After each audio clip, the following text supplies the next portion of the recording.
Okay, we are in Eis Hay, after we've solved all the world's problems, and I appreciate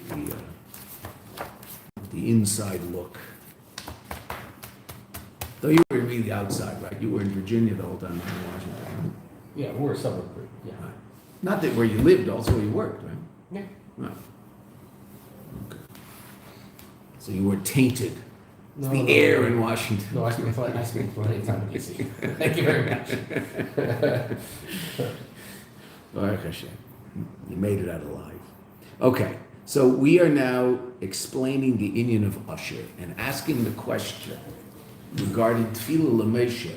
Why is Moshe davening? Because Moshe is the ultimate, is it reasonable to say quintessential? Is that the right word? Usher. Okay? And we're going to explain that in Ruchnius. And there's going to be 3 different levels of possible lacking, and Moshe has no lacking on any of those levels. Now, we saw that in Gashmius already. We saw in Gashmius there's 3 different levels of stalker. Dei machsore, which is giving the person that which, if they lack it, if they don't have it, that's a true lacking. That's one level. The next level was that if someone has something that is not absolutely necessary, but it's become part of their life, so then we're responsible to try to help them get that. That in halacha, that's called sus lirkei v'lav ve'eved larutz lefanav. The horse to ride on and the servant to walk in front of him. Right? So that's not necessary, but it's still something that would be called lacking for certain people. Not for everybody, but for certain people. And then there's the level of Usher, where he's not lacking at all. Now, the Rebbe is going to explain now, from here to the end of the page, in Ruchnius, what are those 3 levels, and how is it that Moshe is not lacking any of those? In other words, Moshe is certainly not lacking the level of Dei Machsada. He's certainly not lacking the level of Sus and Eved, which will be, or Seved, as we saw yesterday. We didn't see it inside yet, but we talked about it. And he's not even lacking the level of not being an usher, and whatever that is. We have no clue. We haven't seen yet what level that's going to be in Elokus. Okay? But I'll tell you what that level is going to be, so when we see it, we'll understand it. That's going to be Or Ein Sof Shel Lifnei Atzimtzum. That also shines in Moshe's life. Okay? Meaning Moshe's not lacking that revelation either. Okay. Certainly not Mamale, certainly not Seved, and not even Orein Sev Shalifnei Atzimtzum. Now, you'll say, well, you might ask, how in the world can anybody be privy to that light? So when we get there, we'll talk about it, but when we get there, we'll talk about it, okay? The Seved. So, we're 8-10 lines down on the page, Shin Yud Tes, right? And we're saying that Moshe is an Usher. Right, so I tell you what, let's start the 5th line with the last word on the line, ki. Ki inyan ha'asher hu, the inyan of Usher, the lo yirak sheyesh le'kei tzrachav, not only does he have all his needs, ela shehu mushpa b'rivuy hashefa. Now this is an Usher in Gashmis. He has abundance. We're going to see even in the Usher there's going to be 2 levels. There's going to be an Usher, but he's an usher because he depends on someone else to make him an usher. That doesn't mean has unbelievable bounty, but it comes from another source. Or what's called usher be'etzim. He's essentially an usher. Doesn't mean it's not that he gets it from someone else, that's who he is. Right? And we'll see that Moshe is also that. That'll be the next step. Right? Okay? I think that would probably be the difference. We'll see it when we get there. The difference between someone like Jeff Bezos, usher, but it's our money that he has, right? I mean, he gets it from somewhere else, or a king. A king is Osher Be'etzim, right? He doesn't need anybody to give him anything to be Osher. He just is, right? Now, obviously, it depends on what country he's the king of, but Be'etzim, a king, is Osher. That's what a king is. Whereas a businessman is not Osher Be'etzim, he's Osher because his business is successful. And if his business fails, he can lose all his money. A king, as long as there's a country, he's the king. He owns it all. It's his. Okay. So we'll see that later in terms of levels of Usher. But Moshe Rabbeinu Not only is he not lacking basic needs, not only is he not, again, we're going to see this in Ruchnius, not only is he not lacking the spiritual equivalent of the sus and the eved, the horse and the servant, he's also usher,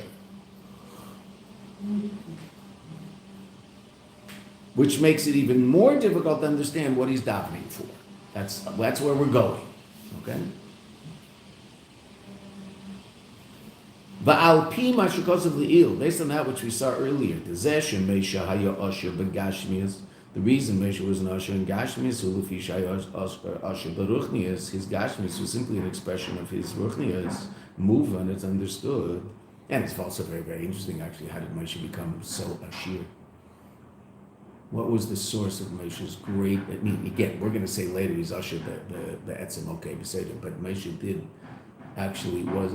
become fabulously wealthy in Gashmis from a particular event. What did he have? What did he get? You got the shards from the luchos. Right, exactly. He had the leftovers from the luchos, which was evidently worth a lot on the market. Okay. In other words, it was tafka from his ruchnis directly. Moshe was there, no one else was there. Okay, but also just on a general level. That ruchnius will produce riches also in ruchnius will produce riches also in Gashmis. Move on. The nesef lezeh, this is the line we got to yesterday. Shebemesha le'ashum chisaron chas v'shalom. That Moshe had no lacking. Gam loy chisaron, also not the lacking shebedugmas that's similar to in ruchnius sus lirkei v'lav, the horse to ride upon, which we're going to see what that is. Key. Heiru be begilui, they shone to him in a revealed way. Kol hagiluyim hashayachim leilamas, all of the levels of godly reality that are relevant to words, and there are two levels of that. Hanichlolim, that incorporate b'shnei inyonim, the two realities of memale kolam and v'seviv kolam. We talked about that yesterday in terms of what those are in us. Mamale kolam is that level of godly reality that gives existence and continued vitality to to creation in general. It doesn't have to be physical, it's also the same by an angel. But we're down here in physicality. Right? The godliness that is giving existence and vitality to everything that we see, experience, taste, smell, anything, including ourselves. That's called mamale. Sevev is a transcendent light, but as we'll see, and obviously from its name, it's a level of transcendent light that still does have some relevance to worlds, such that it's called Sevev Kolalmin. Now, ultimately, Sevev is that level of light that is the true source of the vitality of the world. But that light has to undergo a process of tzimtzum, constriction, such that it can be drawn into mislavesh, can be clothed in kalim, and therefore serves as the source of the existence and vitality of that kli, of that reality, right? But the true source of the existence of that thing is actually sevev. That's the true source of the chayus of it. Okay, what's an example in you and I? Well, every act you do, what's the true source of it? Your ratzon. Your ratzon's a makif, though. Your ratzon is an all-encompassing power. It's not a power revealed directly through the action that you're doing. The action that you're doing is seeing, speaking, hearing, jumping, whatever it is that you're doing. That's all mamale. But what is the life force behind that? Your ratzon. It's why you're doing it. Now, ratzon is very different than speaking.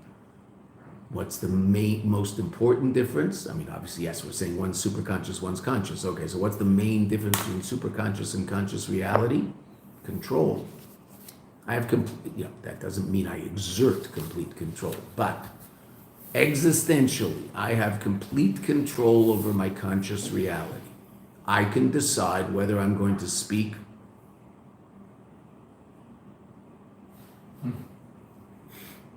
or not. I do not have now immediate control. If I want to stop in the middle of a sentence, I can. Okay? If I don't want to think about, the hardest obviously is thought, but even thought is conscious me. And if I don't want to think about something, as hard as it is, I can push it out of my mind, start thinking about something else, right? You have a thought you don't want to think about, you become aware of the fact you're thinking something you'd rather not think about. No, sing a niggun, say over a Mishnah, say over a Shaklin Tari in a page of Gemara that you memorized. Oh, say something, and you'll get your mind off that thought. It's going to come back. You'll get rid of it again. Right? Okay, that is something that we are able to do immediately. I do not have immediate control over my ratzon. You can't tell me don't want that. That's a ridiculous thing to say. I don't want that. I want that.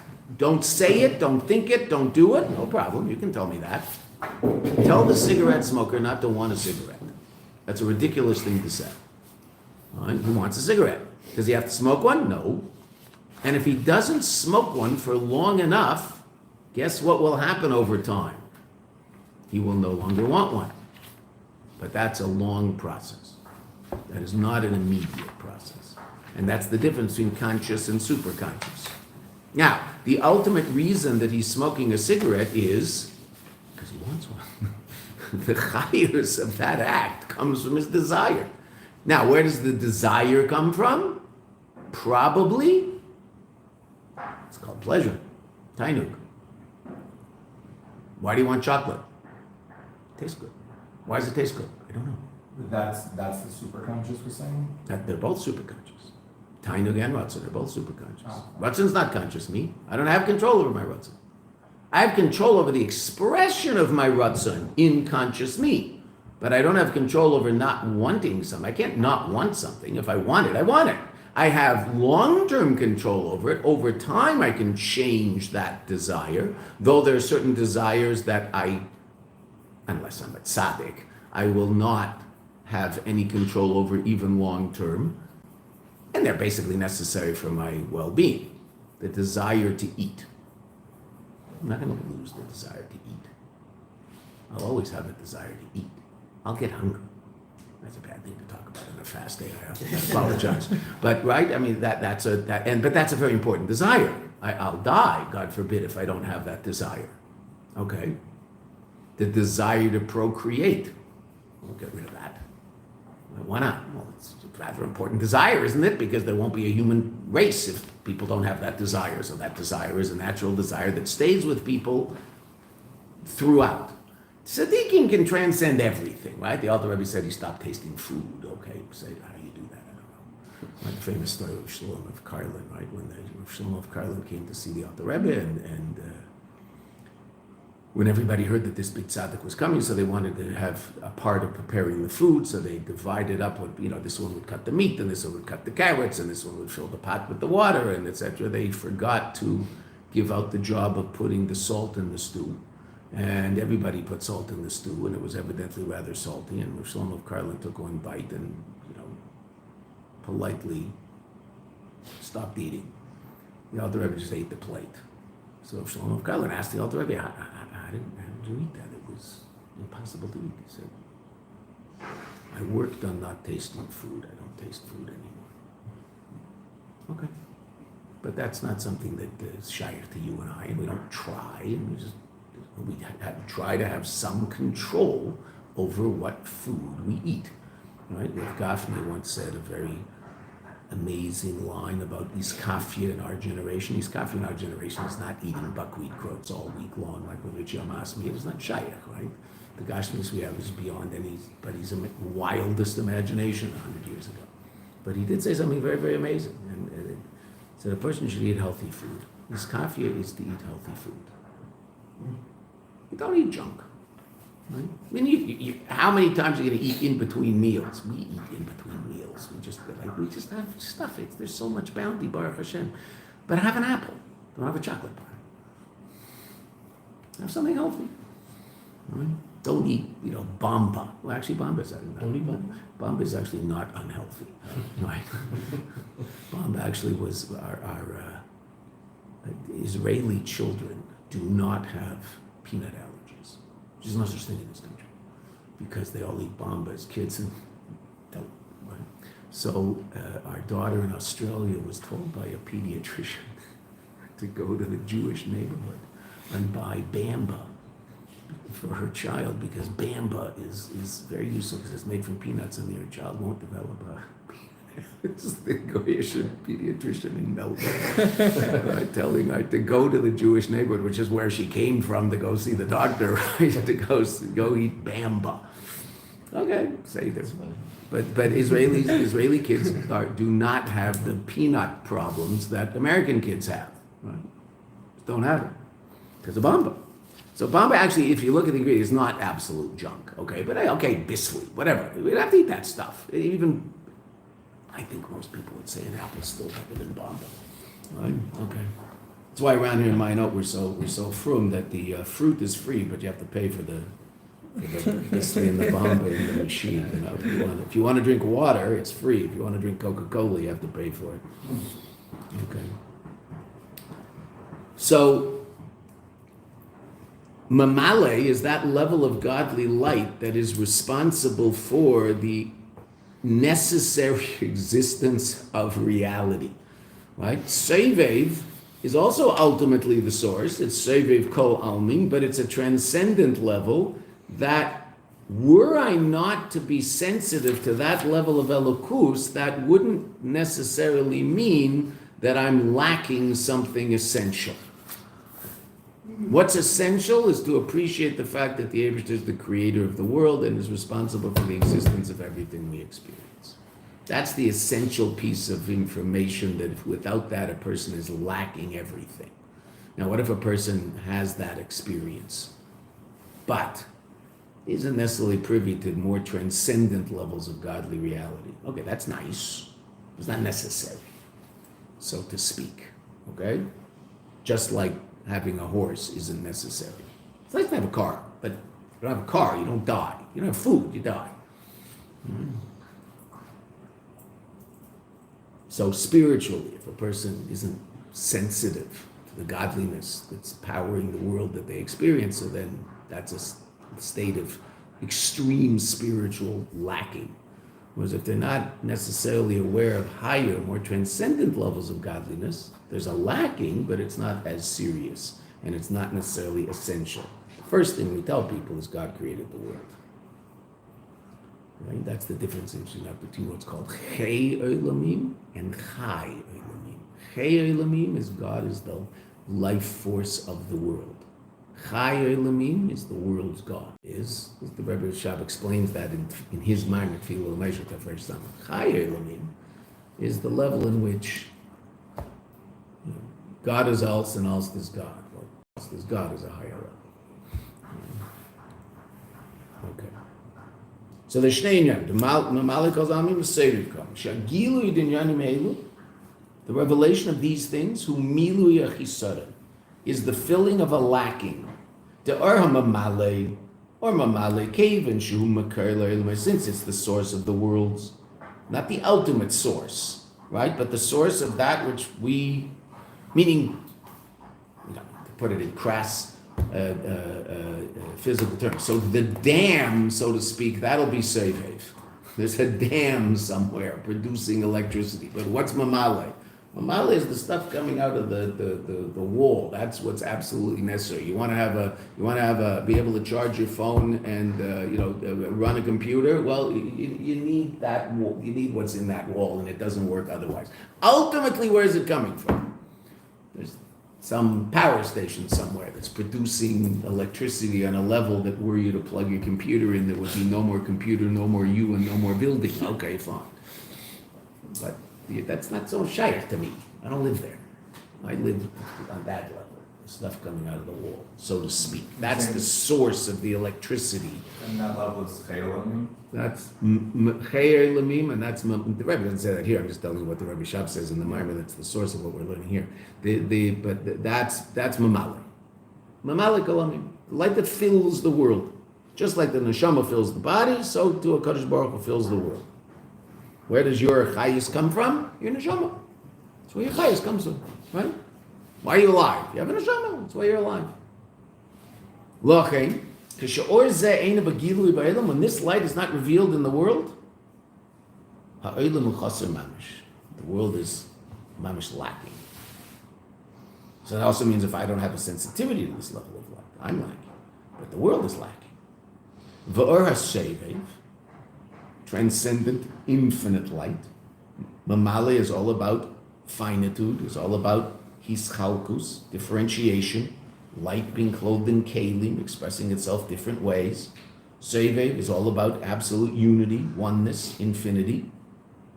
Shehu l'maylim mimakar le'elamas, that is beyond being the source of worlds in a most obvious and direct way. V'rak shayach le'elamas, but is relevant to worlds.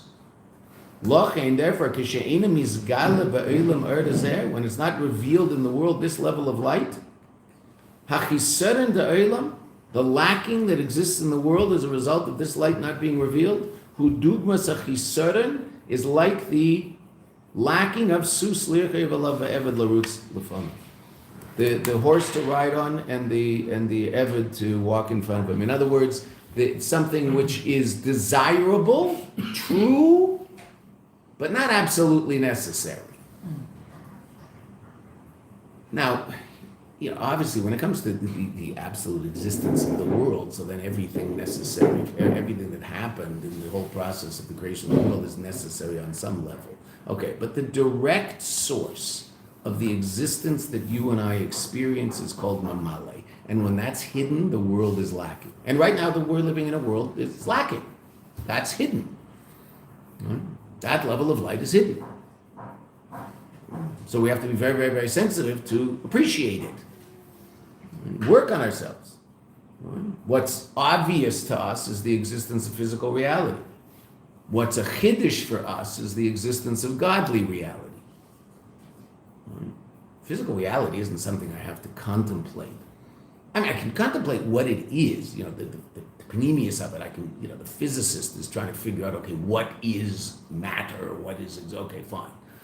But the existence of it is not something that he doubts. Why? Well, because when he bumps into the table, he gets a bruise. I mean, it's just there. Okay, what is it that a person has to contemplate? Godliness. How's that said in Chassidus? That Metzius, existence, when he created existence, is bepshitus, is obvious, like when the Gemara says pshita. Right? That's obvious. Elokus, godliness, is behischadshus. That's something novel. That's something that a person has to think about and come to an understanding of. It's a chiddush. Which one's the pshita? Existence, physical existence. So Metzius is bepshitus, and Elokus is behischadshus. That's how it's expressed in Chassidus. What'll happen b'Mesa Mashiach? Rabbi explains the opposite. Elokus will be bepshitus. Godliness will be obvious. Metzius, physical reality, will be bischadshus. That will be something I have to constantly remind myself of. I have to I don't know exactly what this is going to be like because we don't experience this now, but so to speak, just like now, you and I have to sit and learn. The Rebbe said this in a Farbrengen with a smile, that just like we learn Chassidus now before davening to arouse in ourselves an appreciation of the existence of godliness, so maybe we'll have to learn physics to realize that when we put the siddur on the table, it won't fall to the floor. Meaning that will be a chiddush for us. Now, we'll get used to that. Just like we get used to certain godly realities and we don't have to think about them so much, that we just understand this. Of course. But I still experience physical reality much more powerfully than I experience other goods. Okay. They're both here. Right? As we're sitting in this room, there's godly reality and physical reality, which is more obvious. I think this is more obvious, even though you and I are right now contemplating godly reality, so it's real for us. So, mamale, the world's lacking. Sevev, well, the world's lacking, but it's less seemingly necessary. But there is a time when there is a revelation of Sevev. What's this? Ukemaime Razal, like the very, very important statement of Chazal. Ala pasuk, v'yechala lakim b'yom hashvi. Kadosh Baruch Hu finished on the seventh day. He finished on the seventh day. Finished on the sixth day, and he, so to speak, rested on the seventh day. No, that's not what the pasuk says. The pasuk says he completed the work of creation on the seventh day. So what did the Eibusher do on the seventh day? Maya Olam Chaser. Medrash says, what is it that the world was lacking? Chisara. What was lacking? Menucha. Menucha. Now, poorly translated as rest, but that's not what menucha is. Menucha is calm. Right? We'll see. Let's continue. We'll see. Ba Shabbos. This is the continuation of the Medrash. Ba Shabbos, Ba Menucha. Shabbos came, Menucha came. So the Eibusher did, so to speak, create something on the seventh day. What? Menucha. What's Menucha? So we're going to see Menucha Sevev. A revelation of Sevev. What's Mamale? Mamale is the creation of differentiated reality. Finitude. What does that mean? Competition. The lack of Menucha. Right? The opposite of Menucha. Right? Struggle. That's Mazah. Yagaiti umatzasi tami.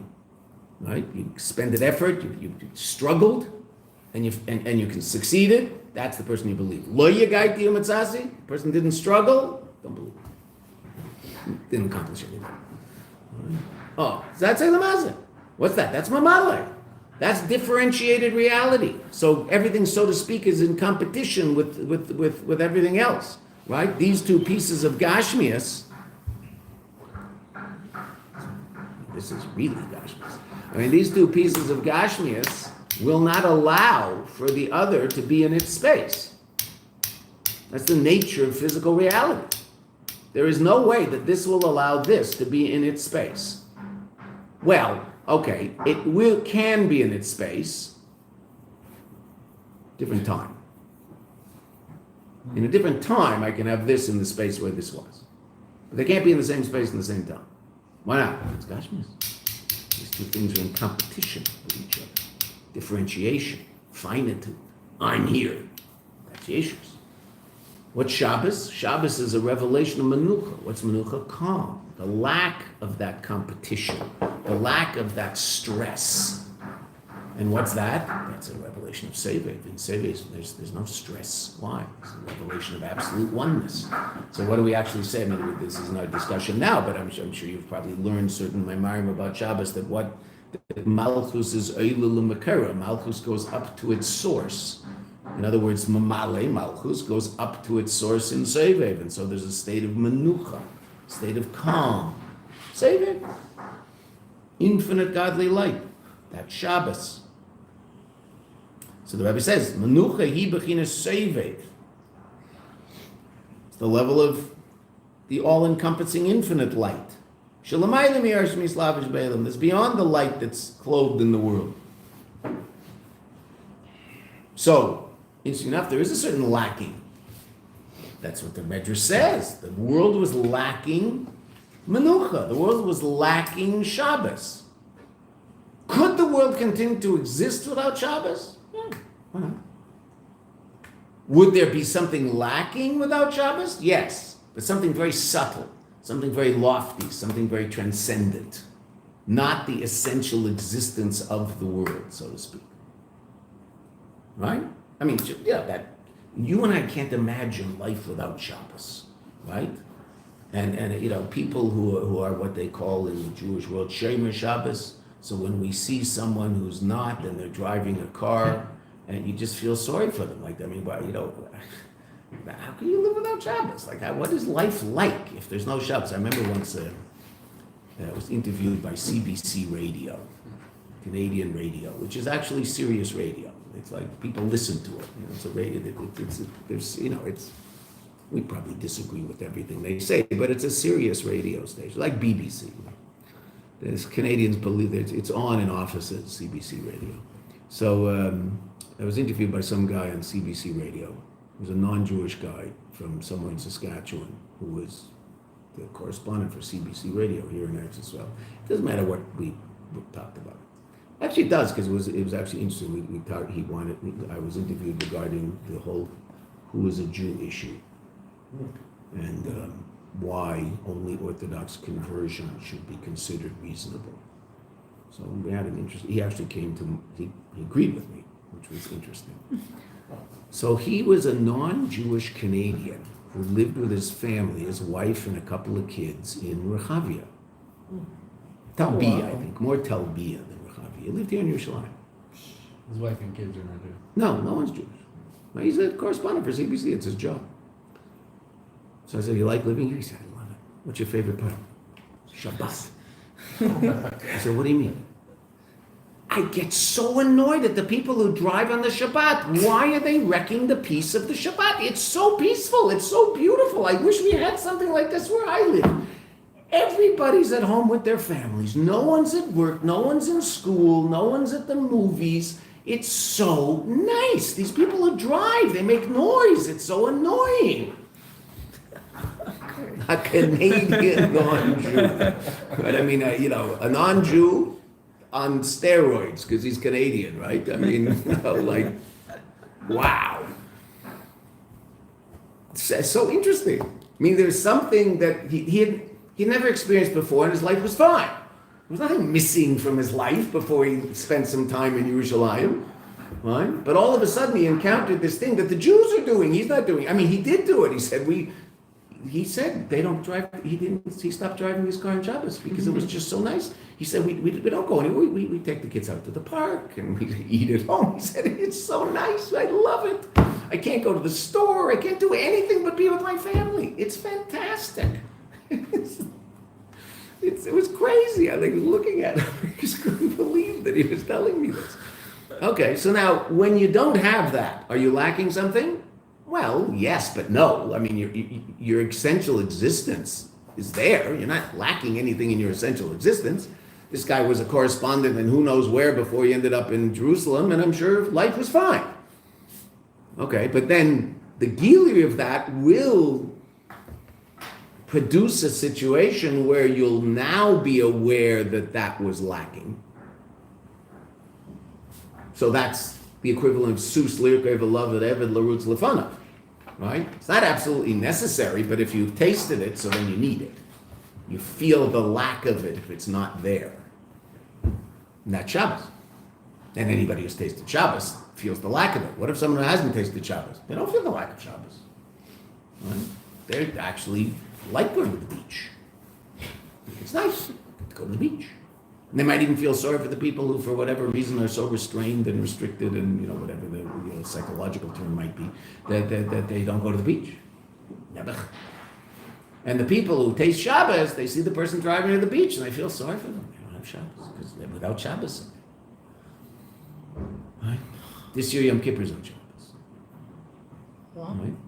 And when that happens, personally, but everybody I know sort of feels like, I don't mind Yom Kippur. Yom Kippur is holy. It's an amazing day, but we lost Shabbos this week. Like there wasn't a Shabbos this week. We didn't do Shabbos. We did something else that's unbelievable. But can't we have Shabbos in 2 days? Now, we do get another Yom Tif in a few days, but missing Shabbos is just...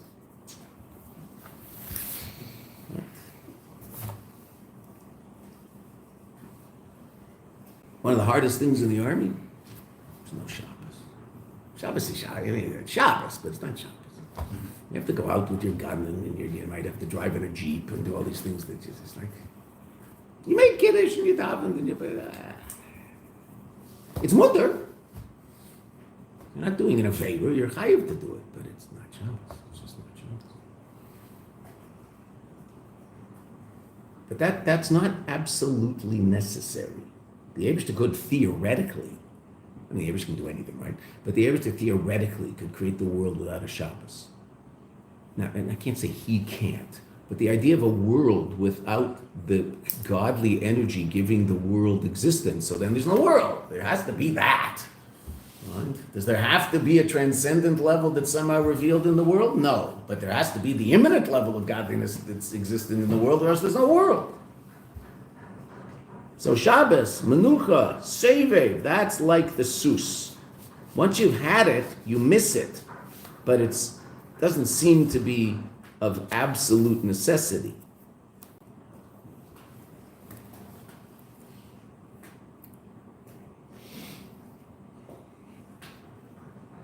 Ba'afal pike, kishaloi haya gilui zeh ba'ilam, when there wasn't this revelation of Shabbos, Sovev in the world, Haya Elam Chaser, that's what Chazal say.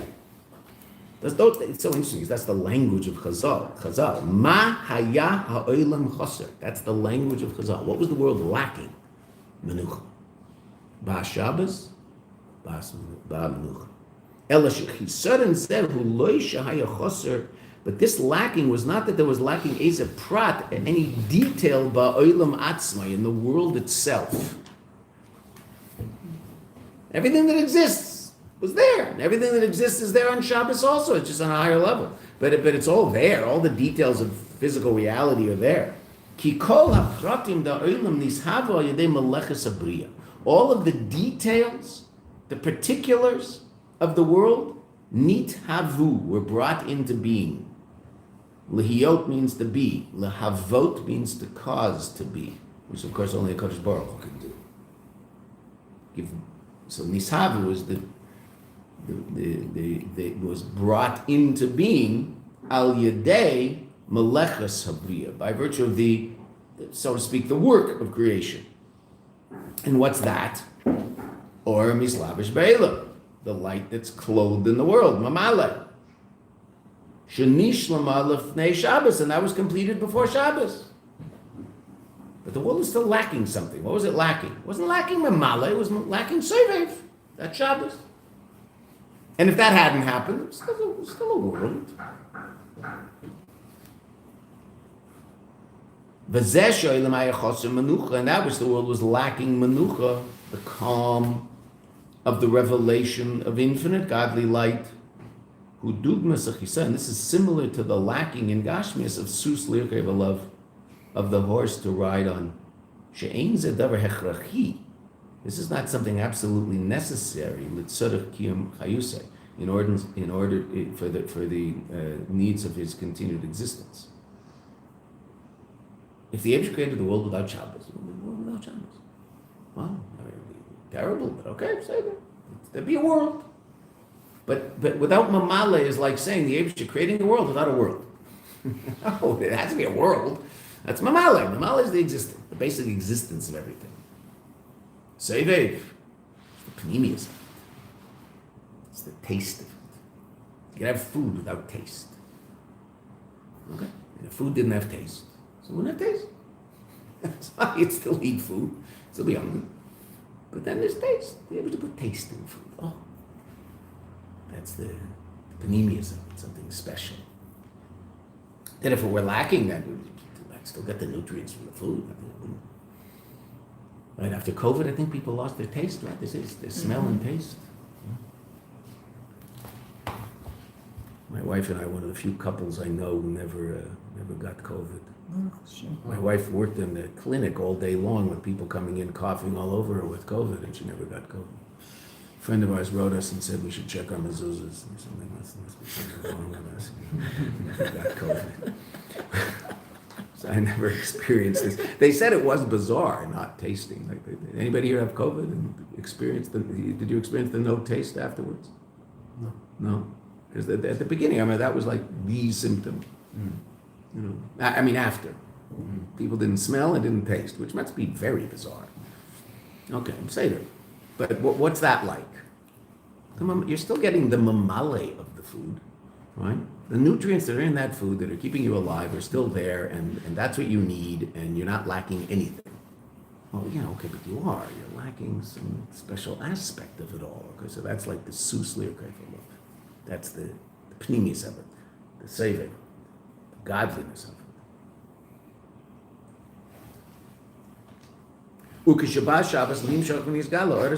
And when Shabbos came, so what was drawn down into the world? Sovev. That's Shabbos. And of course, there's so much Chassidus on Shabbos, what Shabbos is all about, etc. Here, the Rebbe is just bringing it as the basic idea of Shabbos in order to explain to us something else. And then what happened? So then that lacking was also fulfilled. Okay, so we've seen two of the three levels. Again, in Gashmis, there are three levels. Someone who's lacking the basic needs of life, that's called Dei Machsare.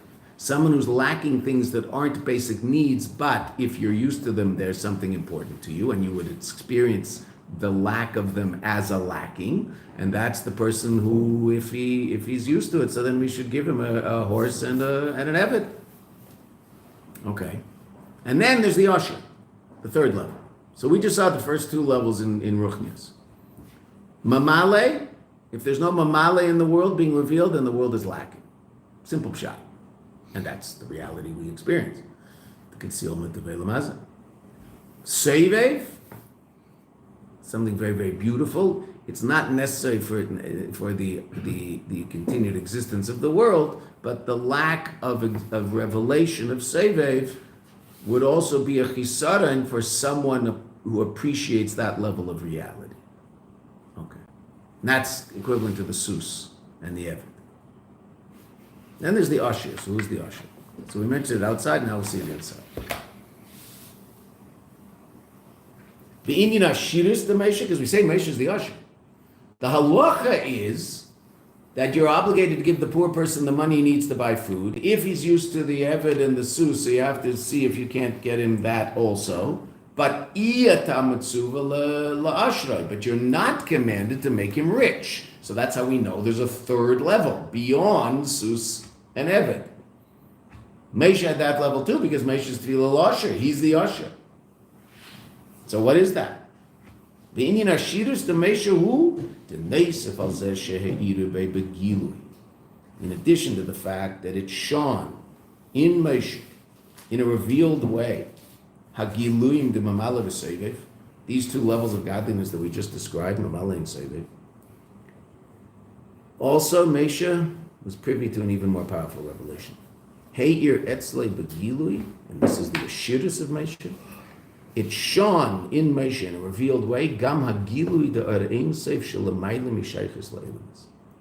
The level of Ein Seif that is beyond any relevance to worlds whatsoever, meaning beyond even Sevev. Sevev is the level of infinite light, but it's Sevev kol almin. It's relative to the world. Whereas there's a level of godly light that's so transcendent to the world that has no shaykhus to the world whatsoever. Completely transcendent. What's that called? Well, we'll see. Or Ein Seif Shelifnei Tzimtzum. The light before Tzimtzum. It's going to also be called Atik. Okay. A level of godly light that's completely beyond anything imaginable. Moshe also was privy to that revelation. Now, you might ask, how in the world can Moshe be privy to that revelation? So we'll understand that by seeing what we see later in the Mimer, but I'll just explain it to you now so you're not bothered by this and you can sleep today.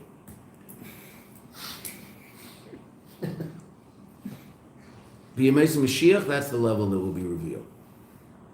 And Moshe lives there. That's where Moshe is. Right? You and I are missing that. Moshe is not missing that. Right? They say by the Rashbi, right? One of the things that's talked about by the Rashbi, loy tam galus. The Rashbi didn't taste the taste of galus. For the Rashbi, there was a Gilu Elokos like the Immerse Mashiach. Everybody else wasn't there, but the Rashbi was there. So it's said beferish about the Rashbi, right? But that's Moshe. So Moshe is living that's just, we don't need that piece of information. Now you just might ask the question, I think it's a reasonable question, wait a minute, how can someone be privy to that level of light? That's a completely transcendent level of light that's beyond anything shaykh to the worlds.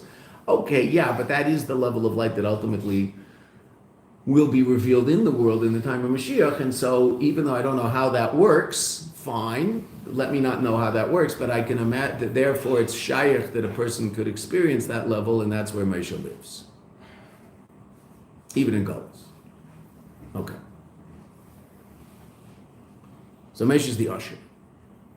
So Moshe is not lacking anything. And all of this is to help us understand the question, what's Tefillah L'Moshe? What's the usher davening for? There is no lacking. Ukamavur ba'maimer. The Mimer of the Rebbe Shach, Tafresh Samach, which this is all based on. That which Meshu is called Asher, Hu Lefisha Meshu Bechinas Das Elyer.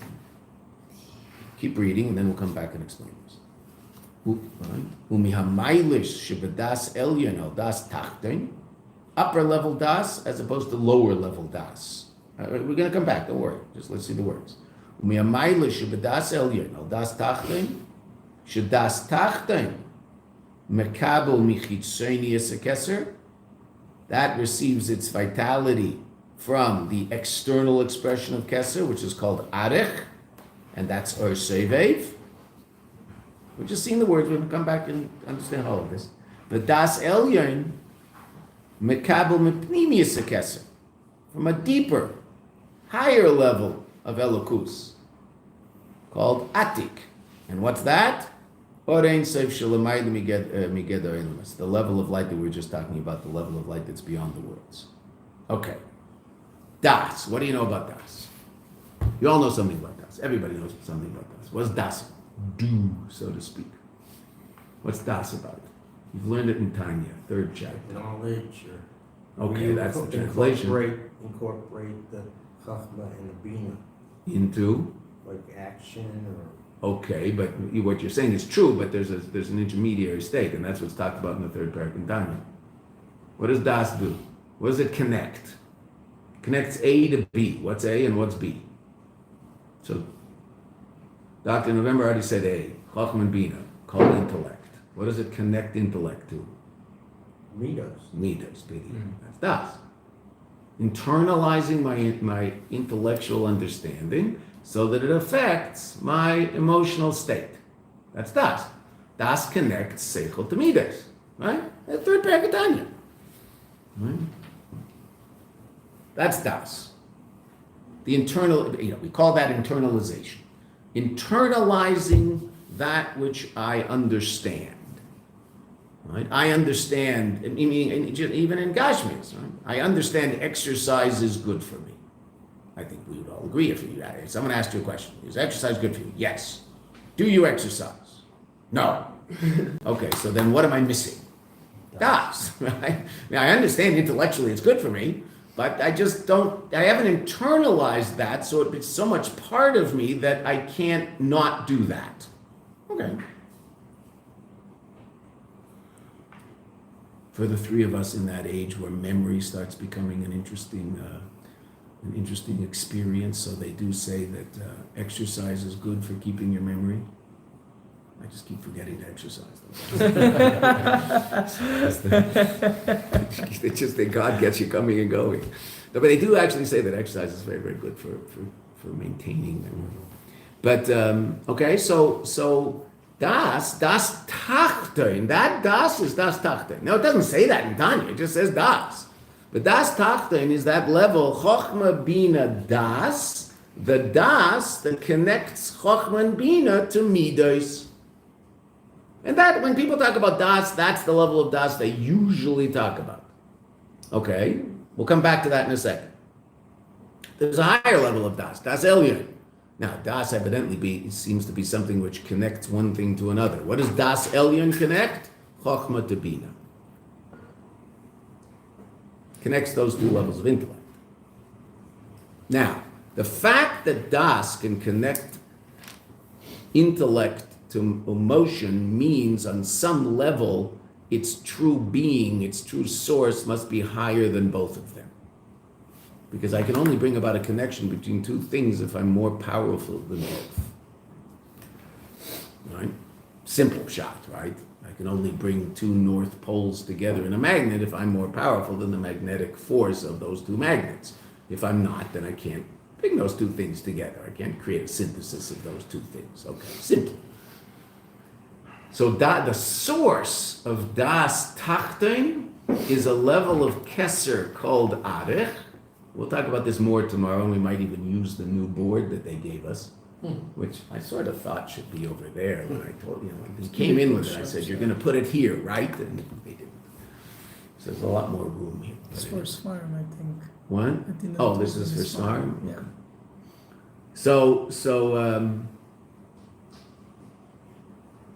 das tachton brings about the connection of seichel and midas, and the source of it is that level of keser called arich. Again, we'll get into this tomorrow because it's already 8:30. So we'll discuss these 2 levels of keser at length tomorrow, the beginning of Shir. Okay, das elyon, which connects chochma and bina, Obviously, a much higher level of reality is the level of Keser, Panemius Keser, which is called Atik. Two different levels of Keser. Now, there's a third level of Keser, but Atik and Arich are those two levels of Keser. Atik Yomin, Arich Anpin, if you see them written out fully, but Atik and Arich. Atik and Arich are two different levels of Keser. Right? One, so to speak, the external expression of Keser. Talk about that in 1 second. The Rebbe says that. Chitzonius Keser. That's Arich. And Atik is Panemius Keser. Okay, so now, simply, right, quickly, because it's 8:30, I just want it to be in your head so that when we talk about it tomorrow at greater length, it'll make sense. What's the simple difference between chitzonius and panemius? When we talk about the chitzonius of something, the external expression of it, as opposed to the panemius, there are different ways of explaining it. One of the simplest, most basic ways of explaining the difference between chitzonius and panemius is the difference between function and being.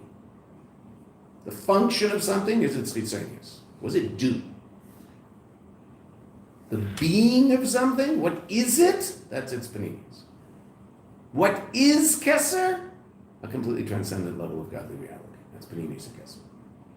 What does Keser do? It's the source of Chachma Bina. That's what Keser does. But that's Chitzonius and Keser. Since we talk a lot about Panemius, Chitzonius. Chitzonius is function. If you live only in a world of function, you don't believe in Panemius, which means you don't believe in being. I mean, no one would say that, but really they don't. And I'm not making this as a political statement, I'm simply explaining a fact. Then you'll have no compunction whatsoever offing a baby in utero. It's a big deal. It's like making a cup of tea. Why? What does that baby have? Being. As much being as the doctor who's killing it. What does that baby not have? No function. Baby doesn't function.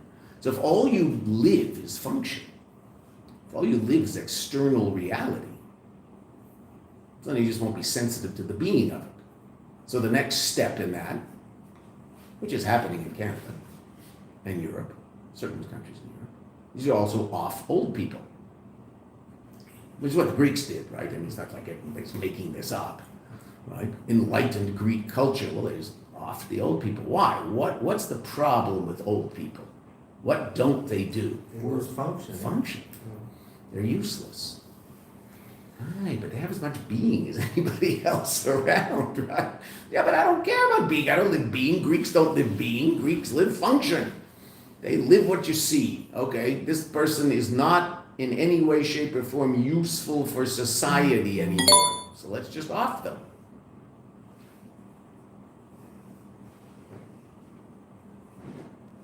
Three 3% of all deaths in Canada are medically assisted. Wow. It's amazing. How many percent? 3%. 1 in 30 people in Canada who dies, some doctor killed them. Now, some of those could be, medically assisted death that you and I would also agree. You're talking about something that might be mutter lahalacha in terms of, a vegetable, etc.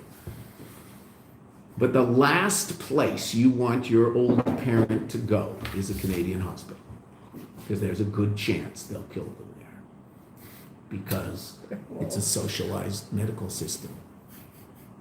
Government's paying for this person's medical care. They're a burden on society.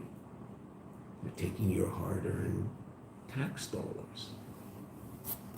So most of the money for healthcare is from the elderly and the newborn, especially. Yeah, I mean, they're going to 100%. They're going to use up a lot of the money, right? And cigarette smokers. No, seriously, that's why there's, and this one I think we all agree with, that's why the taxes on cigarettes are just off the charts. Why? Well, let them pay for the medical, in Canada they put them way up, right? What do they use with those taxes? The medical care that smokers demand at the age of 63 that your average guy doesn't need. But he's in there with emphysema and heart disease and all the other stuff that he's got because he's been smoking cigarettes. So, but he paid for it over the last 40 years by paying $5 a box in taxes. It was like unbelievably expensive cigarettes. Okay, so I don't think anybody finds that problematic. Okay, fine, let him pay for it. Tolls on roads. Who should pay for the road? Well, I guess the person who uses the road can pay for the road. That's not an unreasonable idea. Okay, but that's chitzonius and pneumius. Function. There's other ways of explaining it also, but that's the most and not that this isn't true in every sense, right? It's also the most basic explanation of it. Function and being. Pneumius is what it is. Function. Chitzonius is what it does. So chitzonius is generally, why is it called chitzonius? Well, what you do is out there, so to speak. What you are is in there. It's pneumius. It's what's happening in you, not out of you. Okay. Go weiter tomorrow and see how that all works relative to Das Elyon and Das Tachton. Atik, Arach, we'll have to talk about Atik and Arach more to get a handle on that, okay? Thank you, Rabbi. But Atik and Arach are the two different, well,